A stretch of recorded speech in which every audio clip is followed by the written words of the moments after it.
पहले अरे, इस समय जनपद जौनपुर में लगातार सोशल मीडिया में तमाम तरह की जो कंट्रोवर्सी चीजें हैं, जो यहाँ पर होड़ लगी हुई है कि काम कौन किया कौन कराया। बात करें माँ चौकिया धाम की, बात करें केंद्रीय विद्यालय की, तो लोगों के अंदर कुछ जो कहते हैं शिक्षा का अभाव, कॉरिडोर और साफ सफाई या उसका सौंदर्यीकरण, दोनों में अंतर है। और केंद्रीय विद्यालय, केंद्रीय विश्वविद्यालय, दोनों में अंतर है। लेकिन लोगों ने इस सब चीजों से हट के कंट्रोवर्सी लाने का प्रयास किया, और भाजपा के अंदरूनी कलह के कारण तमाम चीजें सोशल मीडिया में अब सामने आने लगी। हम बात करेंगे जौनपुर लोकसभा के पूर्व प्रत्याशी कृपाशंकर सिंह से। क्या है पूरा मामला ये? तो मैं आपके माध्यम से जी, इस महाकुंभ के 45 दिन के जो उत्तर प्रदेश सरकार ने, उनके मुखिया ने, आदरणीय योगी आदित्यनाथ जी के नेतृत्व में, आदरणीय प्रधानमंत्री नरेंद्र मोदी जी के मार्गदर्शन में ये जो महाकुंभ हुआ है, न भूतो न भविष्यतो, न कभी हुआ था न कभी होगा।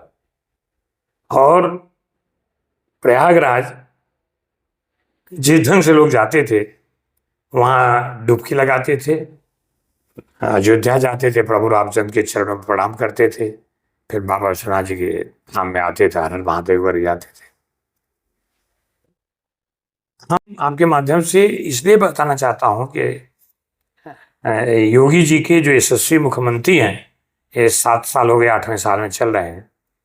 जिस ढंग से इस उत्तर प्रदेश में विकास और ये सब ये समन्वय जो है आदरणीय मुख्यमंत्री, आदरणीय प्रधानमंत्री का है कि केंद्र के पैसे जो यहाँ लगने चाहिए वो पूरी तरह से मिल रहे हैं। राज्य सरकार जो पैसे मिल रहे हैं उसको पैसे का पूरा उपयोग करना, यही डबल इंजन की सरकार है। श्रेय लेने की बात, कौन किसका श्रेय लेगा? हम सभी भारतीय जनता पार्टी के एक सिपाही हैं। हमको वो जवाबदारी दी जाती है, वो जवाबदारी पे काम करते हैं। कल हमको जवाबदारी नहीं देंगे। आज का विधायक कल का विधायक नहीं होता है, आज का सांसद कल का सांसद नहीं होता है, कई सांसद बने रहते हैं। ये सब चीज ये समय कब किसका कैसे आएगा, इसलिए मुझे श्रेय लेने की कोई होड़ नहीं है। मैं विश्वास करता हूँ अपने कामों पे, मैं विश्वास करता हूँ अपने परिश्रम पे, और मैं विश्वास रखता हूँ अपने नेता के। लीडर का कॉन्फिडेंस एंजॉय करना चाहिए, लॉयल्टी, अनडिवाइडेड लॉयल्टी होनी चाहिए, ये मेरा एक मूल मंत्र है। इस राजनीति में जब मैं कांग्रेस के साथ था तो यही था, लेकिन राष्ट्रीयता के नाम पर जैसे उन्होंने आर्टिकल 370 का हटाए जाने का विरोध किया, मेरे मन को लगा कि कृपाशंकर तुम इस राष्ट्र के हो, तुम्हारी राष्ट्रीयता कभी जागेगी नहीं, जागे वो जागी। और मैंने निर्णय लिया कि मैं विरोध करूंगा, और विरोध 21 महीना किया, पत्र द्वारा किया।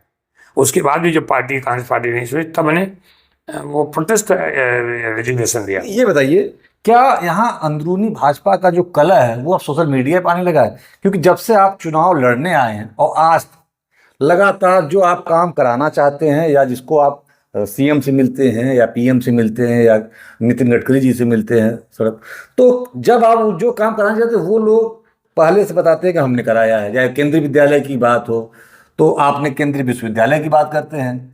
तो क्या कंफ्यूजन, क्या आप लोगों की टेबल पे बात नहीं होती है? टेबल पे होनी चाहिए, दुर्भाग्यवश नहीं हो पा रहा है, क्योंकि वो विधायक हैं, अपने क्षेत्र के कामों को लेकर के अपना कर रहे हैं, और मिनिस्टर हैं तो उनकी बात जिम्मेदारी है, अपना कर रहे हैं। ये होना चाहिए था, हुआ नहीं है। मैं कोशिश और करूंगा, जब जिला अध्यक्ष की नियुक्ति हो जाए तो उसके साथ हम जिले के लोग बैठ करके चर्चा करें।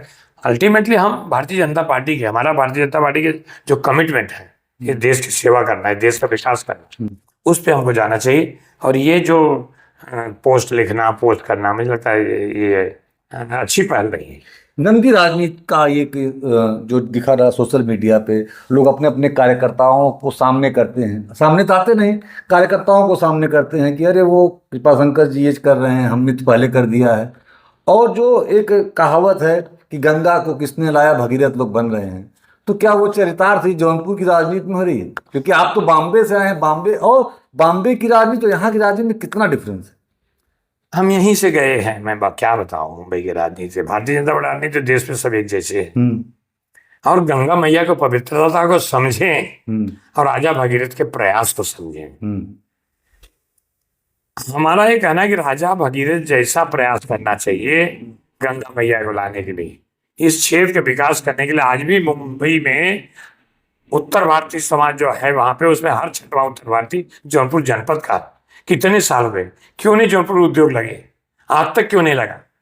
जौनपुर के लोग कैसे किस ढंग से परिस्थिति में, हम भी गए थे, 7 साल नौकरी किए। नौकरी करने के बाद मुझे एक मौका मिला, राजनीति के माध्यम से यहाँ तक आया। ऐसे बहुत सारे लोग हैं। आज भी एक घर में 8-8 लोग बेड बिछा कर 4 साल हो जाता है। हमको उस पर विचार करना चाहिए, हम कैसे फैक्ट्री ला सकें।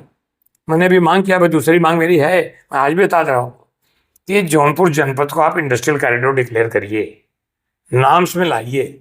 सतरिया जैसी जगह, पूर्वांचल ये अपना जो हाईवे, एक्सप्रेस हाईवे है, वहाँ 700-800 एकड़ जमीन पड़ी हुई है, उसको एक्वायर करें। अभी ज़्यादा नहीं, 10 दिन पहले की बात है, 15-20 दिन हुआ होगा, गौतम भाई अडानी की बेटे की शादी थी। उनका सामने से फोन आया कि मैं शादी में खाली हम परिवार रिश्तेदार को ही बुला रहे हैं, आपको पता चलेगा तो आपको अन्यथा नहीं लेना, मैं कुछ काम करना चाहता हूँ। और उन्होंने 10,000 करोड़ अनाउंस किया। 10,000 करोड़ रुपया अनाउंस करके कि एक कैंसर हॉस्पिटल मुंबई बनेगा, एक अहमदाबाद बनेगा। मैं उनसे कहा कि मेरी जौनपुर बन सकता है क्या? क्या अच्छा विचार कर, यानी एक पहल तो हुई। हाँ, पहल हो सकता है कि नहीं हो सकता है, लेकिन अभी सामाजिक उसमें वो, मुझे इस पे नहीं आना चाहिए था। हमको लगता था कि मृत्यु भोज पर जिन लोग बुला गया ना, उससे अच्छा कुछ मैं काम कर सकूं। मेरे मन में आया तो बहुत सालों से था, लेकिन मैं एक दूसरे को कैसे कह सकता था। निज पर शासन, फिर अनुशासन। तो मेरे घर में एक दुर्घटना हुई, मेरे एक भतीजे मेरे से उम्र बड़े थे, ज्ञा प्रसाद सिंह मृत्यु हुई। श्यामराज उनके छोटे भाई, परिवार में बैठा। हमने कहा मृत्यु भोज नहीं करना चाहता, मेरी जैसी इच्छा है। हम कहा मेरी इच्छा है उस दिन मेरे गाँव में जो जिंदगी भर वो घास फूस वाली मड़हे में रहा है, उसको मैं एक नया मकान बना दूँ। घर वाले खुश हो गए। और अभी 3 तारीख को उसका मैं भूमि पूजन घर का करके मेरी अपनी इच्छा है। मैं, हम सबको तो नहीं कहते तेरा ही मत करो, मुझे लगा मैं, और ये काम जो है, ये सब चीज़ मैंने कहा था चुनाव में, हमारा चुनाव का वो मैं आपको दे दूंगा। चुनाव मैंने क्या क्या कहा था? जौनपुर के एक विश्वविद्यालय की जरूरत है, जौनपुर को एम्स जैसा एक हॉस्पिटल की जरूरत है, जौनपुर में उद्योग लाने की जरूरत है। मेरे अच्छे संबंध है गौतम भाई अडानी से और हमारे मुकेश भाई अंबानी से, मैं बात करूंगा, हम उस पर लगे हुए। आपकी जो ये अभी चर्चा मुकेश अंबानी और अडानी की कर रहे हैं, और एक सोशल मीडिया पे ये भी काफी चर्चा है कि आप काम करा रहे हैं, तो जब आप उद्योगपतियों से आपके संबंध है तो उस पर बात क्यों नहीं होती, जौनपुर के रोजगार की बात क्यों नहीं कृपाशंकर करते हैं? और ये तो हम लोग कर ही रहे हैं। प्लेटफॉर्म मिला। हाँ भाई, हमको प्लेटफॉर्म मिला, कौन से जगह कहूँ, संसद में जाके खड़ा होके बाहर से चिल्लाऊं। फिर वही बात हुई कि जब आप चुनाव, उनका कहना है कि चुनाव वो लोग कहते थे कि कृपाशंकर हार जाएंगे तो वापस नहीं आएंगे। क्या उनकी राजनीतिक विरासत टगमगा रही है कृपाशंकर के आने से? मुझे पता नहीं, लेकिन कुछ लोग चाटुकारिता करते हैं, कुछ लोग चाटुकारिता का शिकार होते हैं। मैं, क्या ये भय है क्या यहाँ के नेताओं को कि कृपाशंकर अगर रेगुलर बेस पे यहाँ जब आने लगे, दिल्ली बॉम्बे से हर दूसरे दिन आ रहे हैं, तो क्या यहाँ की जो पॉलिटिक्स है वो डगमगा रही है, जिनकी पुरानी विरासत 7 साल 8 साल जो भी नेता यहाँ है, तो क्या वो इससे डरे हुए हैं? अब मुझे इसके बारे में पता नहीं। मेरा ये सोशल मीडिया पे जंग क्यों? जब एक पार्टी के लोग हैं, एक टेबल में बात हो सकती है, तो फिर सोशल मीडिया का क्या सहारा लेने, क्या जरूरत पड़ गई? मैंने पहले कहा, मैं सबसे हाथ जोड़ के प्रार्थना करता हूँ, भारतीय जनता पार्टी की नीति के साथ चलिए, नियत के साथ चलिए। हमारी आपकी पहचान भारतीय जनता पार्टी से है।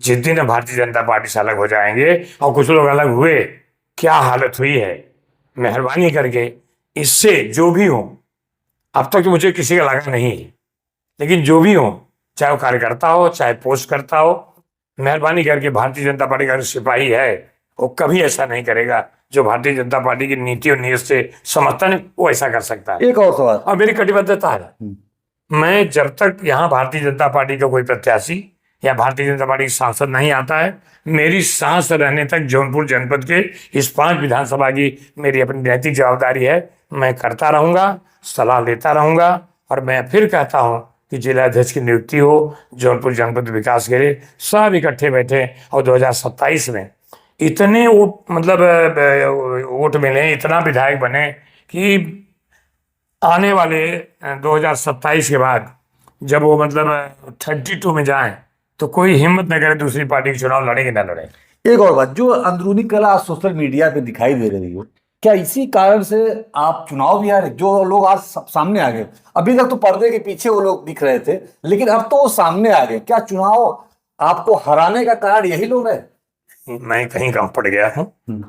मैं हारा क्योंकि पर्दे के पीछे तब तो सोशल मीडिया से माध्यम सामने उनके कार्यकर्ता आ रहे हैं, उनके लोग आ रहे हैं। क्या आप जीता हुआ चुनाव, हम कहेंगे कि क्योंकि जिस तरह से मोदी लहर थी देश में, और उसके बावजूद भी यहाँ का सीट हारना, ये अपने आप में एक बड़ा सवाल है। क्योंकि लोग, यहाँ की जनता का कहना है कि अंदरूनी कलह भाजपा को ले डूबी यहाँ पे। हालांकि हारे हैं तो मैं ही अपने को मानता हूँ जी, हम कोई जीती हुई सीट नहीं हारे हैं, हारी हुई सीट ही हारे हैं। लेकिन एक बड़ा नाम है कृपाशंकर सिंह, बॉम्बे से आए हैं कम पड़ और गया। केंद्रीय पूर्व गृह राज्य मंत्री रहे हैं, तो एक कद्दावर नेता का हारना भी, और वो अपनों लोग, कहावत है ना, लोग अपनों से हारते हैं। यहाँ पार्टी के अपने लोगों, जो आज सोशल मीडिया पे दिख रहा है, हम किसी का नाम नहीं लेंगे क्योंकि वो अब सामने आ गया है पर्दे पर। अभी तक तो बैकडोर से गेम आपको डोमिनेट करने के लिए प्रयास किया, लेकिन अब तो पर्दे के सामने से लोग आ रहे हैं। इस पे क्या? मैं कम पड़ गया। मैं मतदाताओं को समझा नहीं पाया और बाबू सिंह कुशवाहा ने समझा लिया। वो मत हमसे ज्यादा भी अब बाबू सिंह कुशवाहा की बात हुई, अब तो हमको लगता है जितने दिन से वो चुनाव जीते हैं, कुल 1 महीने के यहाँ नहीं रहे होंगे, लगातार तो नहीं रहे हैं, न उनके ऑफिस का पता है। कम से कम कृपाशंकर सिंह जी का ऑफिस है, मिलते हैं, सुख दुख में लोगों के यहाँ जाते हैं। कम से कम इस तरह के लेटर लेके आप तमाम मंत्री और केंद्रीय मंत्री के पास तो जा रहे हैं। आप भले नहीं जीते, लेकिन एक प्रयास तो है। हम कह रहे हैं कि आप नहीं कराए, चलिए यहाँ के मंत्री ने कराया, कोई विधायक ने कराया, लेकिन आप तो प्रयास तो किए, गंगा को लाने के लिए एक प्रयास तो हुआ। भले हम भगीरथ नहीं बने, कोई बने, लेकिन आप हारने के बाद इतना कर रहे हैं, ये लोगों को सोच के आपके साथ खड़ा होना चाहिए कि नहीं खड़ा होना चाहिए? देखो, समाजवादी पार्टी तय करे कि उन्होंने जो उम्मीदवारी दी थी और जो यहाँ के नेता लोगों ने तय किया कि हमारा सांसद बनेगा, तो हम जौनपुर में ये करेंगे। इसके पहले भी 2019 में भी यही हुआ था, सांसद बने थे, लोगों ने कहा था है नहीं। तो ये पार्टी तय करे, लेकिन मैं मेरे कर्तव्य को, जो मुझे लगता है कि पूरा करना चाहिए, मेरी कोशिश जारी रहेगी। मैं परिश्रमी हूँ, परिश्रम का कोई विकल्प नहीं है। और मुझे लगता है कि जब भी हम परिश्रम करेंगे उसका कोई न कोई नतीजा आएगा। और इन सारे जो पत्र लिखता हूँ, पत्र का जवाब आ रहा है, मुझे मिलते हैं, मुझे सुनते हैं, कार्रवाई करते हैं, मैं उन सभी को प्रणाम करूँगा।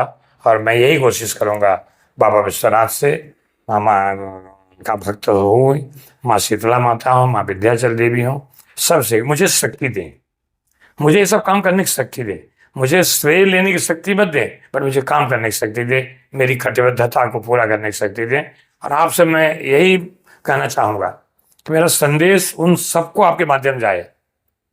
और अगर आपको भी लगता है कभी हमारे मीडिया को, हमारे ये चौथा स्तंभ ऐसे नहीं है, इसलिए आपको भी लगे, आपको पूरा अधिकार है मेरे बारे में, मेरे लोगों तो बताना। लेकिन अगर मैं कुछ अच्छा काम करूं तो वो भी बताना चाहिए कि उम्मीदवार आपका आया था, उम्मीदवार है, ये भी बताने की कोशिश की। एक समस्या यहाँ की है, जनपद का चारों तरफ का इलाका रेलवे ट्रैक, लोग हर साल कहते हैं पास हुआ, बजट आता है, चला जाता है, उस पर लड़ाई नहीं होती यहाँ के नेताओं की। क्योंकि आप भी बनारस जाते हैं तो घंटों ट्रैफिक फंसते हैं, देखते हैं। तो इस पर क्या कर रहे हैं? क्योंकि अब जब पैसा सेंसन है जगदीशपुर पर, पैसा सेंसन है इलाहाबाद रूट पर, लेकिन उस कामों को कोई देखता नहीं कि उसका क्या फीडबैक है। नहीं, मैंने देखा, मैंने चर्चा की। हमारा जो नईगंज का जो फ्लाईओवर ब्रिज है, उसका पैसा भी स्वीकृत हो गया, टेंडर भी हो गया। जगदीशपुर का ब्रिज का पैसा भी सैंक्शन हो गया, टेंडर हो गया। वो दोनों को छोड़ करके जो हमको लेटर इसका रेलवे का है,